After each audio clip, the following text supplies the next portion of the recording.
Bonjour tout le monde, ici Jean-François et bienvenue au Roi de Trèfle. Aujourd'hui, j'ai quelque chose d'un peu spécial que je veux vous montrer. Donc, j'ai trouvé le jeu Mainland, qui est un jeu qui est fait par Monsieur Martin Morissette.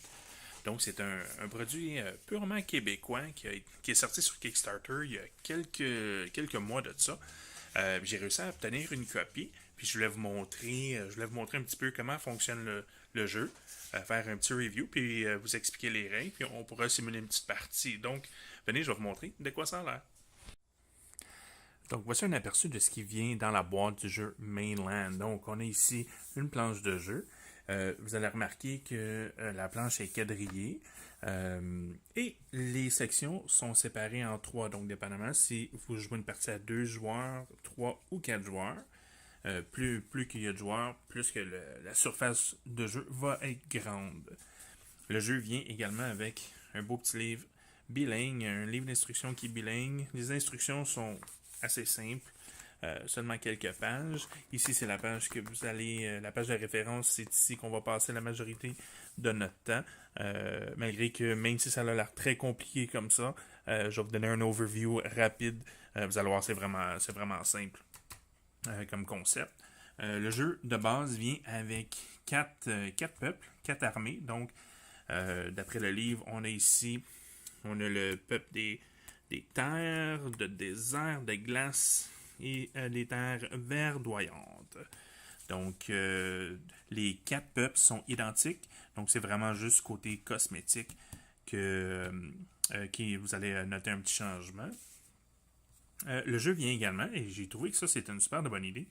C'est qu'est-ce qu'on appelle les leaders. Donc, c'est un jeu qui a été publié sur Kickstarter il y a quelques mois de ça. Donc, ici, on a le nom des personnes qui ont backé le jeu. Donc, c'est une grosse partie grâce à ces personnes-là. Je ne passerai pas au travers toute la liste. Mais ces personnes-là ont cru dans le projet. Puis, c'est des backers. Donc, je trouve que c'est une très belle initiative que Martin Morissette a eue et qui a inclus dans le jeu. Donc, ici, ce que je vais faire, c'est je vais faire un setup pour une partie à 2 joueurs. Mais juste avant, je vais vous montrer à quoi ressemblent les tuiles. Parce que, en fait, Mainland, c'est un jeu. On peut appeler ça en anglais un tile laying game. Donc, ça, ce que ça veut dire, c'est un jeu où vous allez avoir des tuiles. Comme vous voyez, toutes les cartes sont séparées en 4 morceaux. Puis vous allez placer ici, vous allez placer des cartes un après l'autre. Puis c'est un peu le principe des dominos. C'est que dans le fond, les dominos, normalement, il faut que ça soit collé comme ça. Mais vous allez voir que quand vous placez les cartes doivent se chevaucher avec les icônes qui matchent. Donc ça, c'est la base du jeu. Évidemment, c'est un peu plus stratégique que juste une partie de domino. Mais grosso modo, le jeu va ressembler à ça. Donc, voici ce qui venait dans le jeu. Maintenant, on va aller un petit peu plus dans les détails de comment fonctionne le jeu Mainland. Donc, la première chose à mentionner, c'est pour chaque armée, vous allez voir que il y a une tuile de départ que le dos de la carte est différent. Donc, lorsque vous allez localiser la carte avec le dos foncé, ça, vous savez que ça va être votre carte de départ. Puis dans le fond, une autre façon de reconnaître la carte de départ, c'est c'est la seule carte qui a le campement qui est ici. Donc la petite tente, ça ici, c'est un indicatif. Puis si, tout à l'heure, quand je vous parlais que les cartes sont égales, vous pouvez voir que même si c'est pas les mêmes dessins, les cartes sont identiques dans ce cas-ci. Donc on a les campements. Ici, on a une section de forêt. Donc, ici aussi, c'est considéré une forêt de palmiers. On a des plaines, on a des montagnes. Juste pour vous montrer un petit peu à quoi ressemblent certaines cartes. Des fois, il y a des cartes qui ont des structures un peu... ils appellent ça des structures avancées. Donc, il peut y avoir des villages. Des fois, il va y avoir des cartes avec des ressources. Ici, un autre village. Là, je vais juste vous le montrer ici. Des fois, il va y avoir des tours. Par exemple, une autre ressource. Donc, ça, c'est juste des exemples de qu'est-ce que vous allez trouver sur les cartes. Donc, qu'est-ce qu'on fait dans le jeu Mainland? En fait, c'est très simple. Qu'est-ce qu'on va faire? C'est on va bâtir notre empire. à l'aide des cartes ici, on va tenter d'agrandir notre territoire, notre mainland, pour qu'il soit le plus vaste possible. Et en même temps, ce qu'on va faire, c'est il y a certaines façons de faire des points dans la partie. Et évidemment, le gagnant à la fin de la partie va être celui qui va avoir ramassé le plus de points. Donc, ça c'était pour les tuiles. Donc, voici à quoi pourrait ressembler un setup à 2 joueurs pour une partie de mainland. Donc, chaque joueur place sa tuile de départ.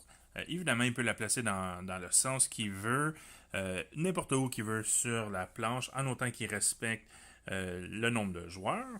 Chaque joueur va piger 5 cartes qui sont face cachée. Dans notre exemple ici, nous, on va jouer le peuple de glace, donc les cartes bleues vont être à nous. Je vais laisser les cartes face vers le haut pour que vous puissiez suivre l'action. À partir de là, comment fonctionne un tour? C'est très simple. Nous, ce qu'on va essayer de faire, c'est qu'on va essayer d'étendre notre territoire le plus vaste possible afin de faire le plus de points à la fin de la partie. Non seulement qu'on va vouloir avoir un gros territoire, mais on va vouloir bâtir des structures. Donc, c'est un petit peu comme un jeu de civilisation. On va vouloir aller chercher des ressources, puis utiliser ces ressources-là pour éventuellement bâtir des choses comme des villages. On va pouvoir bâtir des tours, aller recruter des chevaliers, des guerriers. On va pouvoir éventuellement, le but c'est d'essayer de bâtir le plus de châteaux que possible. Les châteaux sont les structures qui valent le plus de points. Mais vous allez voir quand on va regarder les prérequis du château, vous allez voir que c'est les plus durs à faire. C'est pas impossible, mais c'est les plus difficiles à construire. Donc, comment fonctionne un tour dans Mainland? C'est très simple. Le tour se passe en 3 étapes. Première étape, vous pouvez discarter une carte puis la remplacer par une autre. Donc, s'il y a une carte que vous n'aimez vraiment pas, vous pouvez l'enlever du jeu au complet et la remplacer par une autre carte. Il n'y a pas de rebrassage de cartes. Donc, si jamais à un moment donné, vous commencez à manquer de cartes, mais c'est just too bad. Donc, c'est pour ça, c'est un pensez-y bien. Mais des fois, ça vaut peut-être la peine de se défausser d'une carte pour la remplacer. La deuxième chose, c'est que vous allez tenter de placer une carte. Si vous ne voulez pas placer de carte ou si vous ne pouvez pas, vous pouvez également passer votre tour. Je vais vous expliquer les règles de placement dans quelques instants. Une fois que vous avez placé votre carte sur le jeu, la troisième étape, c'est vous remplacer. Donc, vous allez piger une carte pour toujours commencer et terminer le tour avec 5 cartes dans vos mains. Donc, ça, c'est les choses à se rappeler. Maintenant, je vais vous expliquer comment placer vos cartes. Donc, les règles sont très simples. C'est un peu le principe des dominos.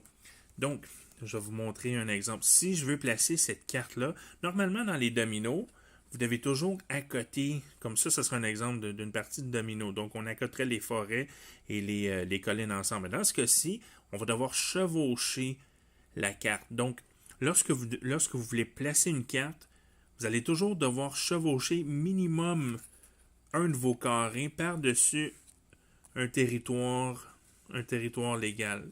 Dans ce cas-ci, la montagne va aller par-dessus la montagne. Qu'est-ce qui est le fun, c'est que c'est pas obligé que ce soit votre montagne. Vous pourriez décider de placer votre montagne par-dessus la montagne de votre adversaire. Donc, ça ne dérange pas, en autant que votre carte ou une partie de votre carte recouvre une partie déjà existante. La deuxième règle à se rappeler, c'est que vous devez aussi couvrir minimum un carré supplémentaire. Donc, même si j'avais toutes les mêmes icônes qu'ici, ce qui n'est pas le cas parce qu'il me manquerait un campement et une plaine, mais je ne pourrais pas juste placer une carte par-dessus une carte. Il faut absolument, à toutes les fois que vous jouez une carte, vous devez dans le fond, agrandir minimum de une case votre territoire. Et troisièmement, puis c'est là je vais vous montrer avec le livre d'instruction très rapidement, c'est vous devez vous assurer que la tuile que vous allez recouvrir, que c'est légal. Donc, on n'a pas encore vu les différentes structures, mais c'est là que je vais vous le montrer, puis je vais vous le montrer rapidement. Là, évidemment, quand vous allez jouer au jeu, ça c'est la page que vous allez passer le plus de temps. Ça a l'air un petit peu compliqué, mais c'est quand même assez simple. Puis de toute façon, pendant votre première partie, ça devrait rentrer assez vite. Ce qui est important à se rappeler, Excusez-moi, c'est ça ici que je voulais vous montrer. Donc, ici, ça vous donne un exemple. euh, Ça vous donne un exemple dépendamment du type de terrain. Comme dans le jeu, vous avez des temples. Puis les temples, vous pouvez les placer sur les champs, sur les forêts ou sur les montagnes. Ou sur un espace vide, évidemment. Euh, donc je n'irai pas dans le détail de tout. C'est pas le but du vidéo, mais sachez que chaque type chaque type, dans le fond, de tuiles que vous allez essayer de placer, il y a certaines règles que vous allez devoir suivre. Donc, vous allez avoir besoin des instructions. Mais ce qui est très important, ça, je vais vous l'expliquer, parce que c'est ce qui va venir faire toute la stratégie du jeu. C'est quoi les items avancés, ou dans ce cas-ci, les structures avancées. C'est quoi les... Comme exemple, ça ici, c'est quoi? C'est quoi ça, le bois? Tu vois, j'ai du bois. Ici, j'ai comme des petites maisons. Mais en fait, c'est qu'est-ce qui va vous donner des points, puis ce qui va vous permettre de non seulement d'avoir un grand territoire, mais aussi de faire le plus de points que possible. C'est cette stratégie-là qui me rappelle beaucoup les certains de mes jeux favoris. J'adore les jeux de civilisation sur PC, parce que justement, tu te promènes, tu bâtis ta première ville, puis à un moment donné, tu améliores tes techniques, puis là, là ta ville devient un petit peu plus grande. Ta petite ville devient un village, ton village. Après ça, tu peux construire des tours pour la défendre. Donc, il y a un petit côté qui ressemble à ça que j'aime beaucoup dans ce jeu-là. Donc, ce qui est important de se rappeler, c'est vous allez tenter de collecter des ressources différentes. Donc, on a du blé, du bois et de l'or. Pour chaque 3 ressources différentes que vous avez, ça vous laisse le droit de bâtir un village. Pour chaque village que vous allez bâtir, vous avez le droit de bâtir une tour. Puis pour chaque tour, vous allez pouvoir bâtir un guerrier. Pour chaque guerrier, vous allez pouvoir bâtir un cavalier. Et pour chaque cavalier, vous allez pouvoir bâtir un château. Donc vous voyez, si vous voulez bâtir un château, vous allez devoir collecter 3 ressources, bâtir un village, bâtir une tour, bâtir un guerrier, bâtir un cavalier. Donc oui, c'est très possible d'avoir un ou peut-être 2 châteaux à la fin de votre partie, mais ça va vous prendre beaucoup de ressources, ça va prendre des villages, ça va vous prendre des tours. Parce que rappelez-vous que chaque icône peut seulement être utilisée une fois. Donc, par exemple, ce que ça veut dire, c'est si dans mon territoire, si je veux bâtir 2 villages, ben, je vais devoir trouver 2 blés, 2 bois et 2 or. Je ne pourrais pas réutiliser les mêmes, sinon le jeu serait un petit peu trop facile. Mais en se rappelant de ça, maintenant, on va être un peu mieux placé pour comprendre un petit peu plus c'est quoi qu'on fait. Donc, je reviens à... On va dire que j'ai commencé ici. Je reviens à ma situation de départ. Donc, c'est moi qui va commencer. Donc, première chose que je fais, c'est est-ce que je veux me débarrasser d'une carte? Dans ce cas-ci, non, je vais garder qu'est-ce que j'ai. Moi, ce que je veux essayer de faire, c'est je vais essayer de bâtir le village. J'ai déjà du bois. J'espère juste que je vais trouver du blé et de l'or. Donc, je vais commencer ici. Je vais placer... Sais-tu quoi? Je vais placer... comme ça ici. Je vais placer ma plaine par-dessus ma plaine. Donc, juste pour que vous vous rappeliez, même si c'est pas dans le même ordre, c'est pas grave. Je place ma première tuile et j'ai déjà ma première ressource. Yay! Bon, faut pas oublier, on tourne. Nice. On va avoir du blé à partir du prochain tour. Mon adversaire, je sais pas si je vais pouvoir jouer ça. Est-ce que je peux jouer ça? Oui, tout à fait. Donc, mon adversaire décide de jouer. Puis évidemment, je joue à une main, donc je vais tenter de ne pas bouger le reste. Mais vous voyez que j'ai placé une colline par-dessus une colline. J'ai agrandi le territoire, ou mon adversaire a agrandi son territoire, puis lui, il commence déjà à avoir de l'or. Donc, ok. Puis il va piger une carte. Bon, parfait. Bon, sais-tu quoi? Moi, je veux aller chercher du blé. Bon. Là, une des choses que je pourrais faire, ce serait de recouvrir ici ma forêt. Par contre, je perdrais la ressource que j'ai en dessous. Vu que je ne l'ai pas utilisé encore, ben ce ne serait pas mon meilleur move. Un détail que je dois mentionner, c'est si on était plus loin dans la partie, puis j'avais 3 ressources, j'aurais un blé, un or et j'aurais un bois, puis j'aurais construit un village. Ben, si une fois que le village est construit, que je remplace une de mes ressources, je ne perds pas le village. Parce que c'est comme si la ressource a déjà été utilisée. Donc, rappelez-vous de ça. Une fois que vous avez utilisé une ressource, c'est la même chose pour un village. Si j'ai un village et qu'à partir de là, je construis une tour, parce que rappelez-vous que pour construire une tour, j'ai besoin d'un village. Ben, si jamais je perds mon village, je ne perdrai pas ma tour. Donc, c'est important de se rappeler de ça. Donc, on revient à ce que je mentionnais. Donc, moi, ici, je ne veux pas recouvrir, je veux protéger ma ressource. Donc, je vais placer ici ma montagne par-dessus la montagne. Parfait.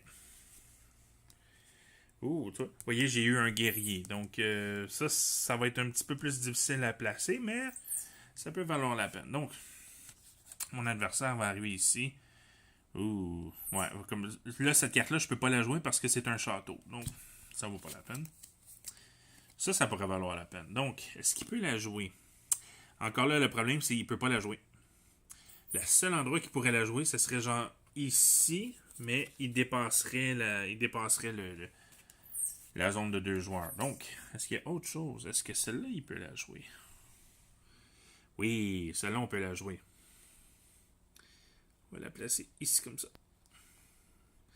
Donc, vous voyez, notre adversaire a 2 ressources déjà. Si jamais il est capable d'aller chercher un blé, puis le blé n'est pas obligé d'être connecté ici. Rappelez-vous, vous pouvez jouer sur les tuiles de votre adversaire. Donc, si jamais notre adversaire vient jouer une carte de blé ici, ça va être aussi bon. Il va pouvoir quand même faire son village à partir d'un tour plus tard. Donc, moi, je vais absolument avoir un or. Puis là, j'en ai pas. Donc, ce que je vais faire, je vais prendre une chance de sacrifier un guerrier pour piger une nouvelle carte. Puis j'ai pogné un cavalier, ce qui est encore pire. Parce que j'ai besoin d'un guerrier pour construire un cavalier. Donc je dois placer une carte. Je vais placer ça ici comme ça. Parce que là, ce que j'essaie de faire, c'est que j'essaie de protéger ma ressource. Si je suis capable d'entourer ma ressource au complet, je suis certain qu'il n'y a pas personne qui va pouvoir venir placer une carte par-dessus. Parce que oui, on peut couvrir les ressources. Puis vous pouvez couvrir les ressources de votre adversaire aussi. Parce qu'oubliez pas que les règles de placement disent que vous devez toujours agrandir votre territoire. Donc, si je contrôle déjà ces 4 endroits-là, il n'y a personne qui va pouvoir placer de cartes par-dessus. Donc, moi, j'ai joué ça. Il me reste piger une carte. Ah ouais, je veux de l'or. Yes, sir. À partir du prochain tour, non seulement qu'on va pouvoir placer de l'or, mais on va aussi pouvoir placer un village au tour suivant. Yes, sir. Bon, on va regarder. Là, évidemment, je joue des cartes au hasard. Je ne pouvais pas jouer cette carte-là. Là, je devrais pouvoir... Oui, là, je peux jouer cette carte-là ici. Donc, et voilà, j'ai placé la forêt par-dessus la forêt. La forêt de palmiers. Bon, parfait. Donc, nous, on va rester avec notre plan. Est-ce que je peux la placer? Oui, tout à fait. On va la placer ici comme ça. Puis à partir du prochain tour, on va pouvoir placer notre village. Donc, on a même un temple. Parfait. Donc, dans ce cas-ci, le temple n'a pas vraiment de prérequis. Donc, on va pouvoir le construire. La seule chose qu'il faut valider, c'est sur quoi qu'on peut bâtir un temple. Puis là, vous voyez, c'est là qu'on peut revenir aux instructions. Donc, on peut les bâtir soit sur une case vide, fait que c'est correct, ou sur une montagne, une forêt ou un champ. Donc, ça, c'est parfait. On ne pourra pas remplacer de ressources là-dessus, mais c'est pas grave. On va pouvoir le placer. Puis évidemment, les temples, l'avantage, même si c'est pas une structure avancée, ça ne vous laissera pas construire de village ou de château, mais ça va vous donner des points additionnels à la fin de la partie. Donc, yes sir, c'est ça qu'on veut. Donc là, c'était à qui de jouer 1, 2, 3, 4, 5. 1, 2, 3, 4. C'est à mon adversaire. Bon, puis là, évidemment, comme j'ai dit, ça donne les stratégies que ça donne. On va placer ça ici comme ça. Parfait. Puis j'ai une carte. Bon, là, c'est à nous. On dit, c'est quoi? J'utilise mes 3 ressources pour bâtir mon village. Je vais le bâtir comme ça ici. Excusez-moi, vous ne l'avez pas vu parce que j'étais concentré. Je vais construire mon village ici. Donc là, à partir du prochain tour, si jamais j'ai une tour, là, évidemment, j'en ai pas, j'ai pigé cette carte-là ici. Donc, si jamais si j'avais pigé une tour à partir du prochain tour, j'aurais pu la placer parce que j'ai un village ici. Donc, les tours continuent comme ça, un après l'autre. Je vais vous montrer à quoi ça ressemble si jamais un adversaire, comme là, dans ce cas-ci, notre adversaire décide de jouer les troubles fêtes, puis décide de commencer à s'installer ici. Mais on ne le laissera pas faire. On va leur pousser. On va leur pousser. Moi, je veux jouer mon temple. Donc, je vais jouer mes 2 collines par-dessus ces 2 collines. Puis là, j'ai tout de déplacer mes affaires. Donc, faites très attention quand vous jouez de ne pas déplacer vos choses. Donc, je vais recouvrir ces 2 collines parce que je ne veux pas qu'ils fassent de points. Et ça va. Je vais placer un temple en même temps. Donc, une des choses qui est importante à réaliser, c'est cette partie-là n'est pas connectée à dans ce cas-ci, mon mainland. Le mainland, à la fin de la partie, ça va être quel territoire a le plus de cases. Comme là, dans ce cas-ci, j'ai 2 territoires. J'ai le grand territoire, mais là, à cause du tata de joueurs imaginaires, il vient juste de me couper cette partie-là. Ça veut dire, ça, c'est un petit territoire à 4 cases, puis lui, c'est un territoire à, mettons, à 15 cases, je ne sais pas compter. Évidemment, vous allez faire plus de points, puis c'est ça que les chiffres ici veulent indiquer. Le temple va valoir 2 points si à la fin de la partie, s'il fait partie de mon mainland. Donc, je vais essayer de le rattacher à mon gros continent que je suis en train de bâtir. Il va falloir que j'essaie de trouver une façon de les connecter. Si je ne réussis pas à le connecter à la fin de la partie, il va me donner juste 1 point. Donc, mais vous voyez comment vous pouvez commencer à jouer les troubles à fête. Donc, mon adversaire a joué, moi j'ai joué. Bon, parfait. Donc, ça vous donne un peu une idée de comment jouer à Mainland. Je vais simuler le reste de la partie. Puis après ça, je vais vous montrer comment on compte les points. OK. Donc, voici un exemple. J'ai vraiment pas. Je suis même pas prêt de terminer là, la partie. En passant, pour terminer une partie, c'est très simple. La partie se termine lorsque tous les joueurs ont passé leur tour 2 fois. Donc, n'oubliez pas le règlement qui dit que vous devez commencer et terminer votre main avec 5 cartes.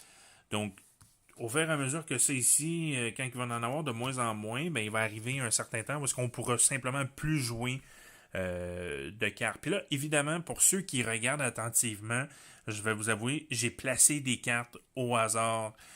Donc, comme par exemple ici, mon cavalier, je ne sais même pas si j'ai placé un guerrier, j'ai pas de guerrier, mais on peut faire semblant que j'en avais un puis qu'il a peut-être été recouvert.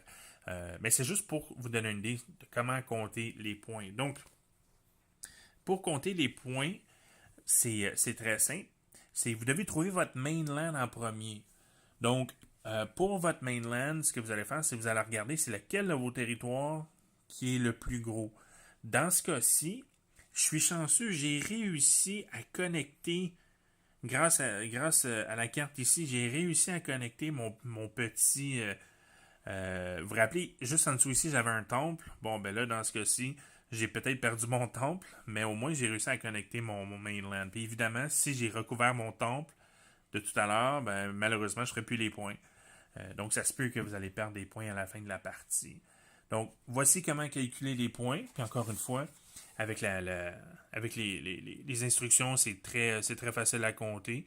Dans le fond, vous allez faire un point pour votre mainland, un point par case.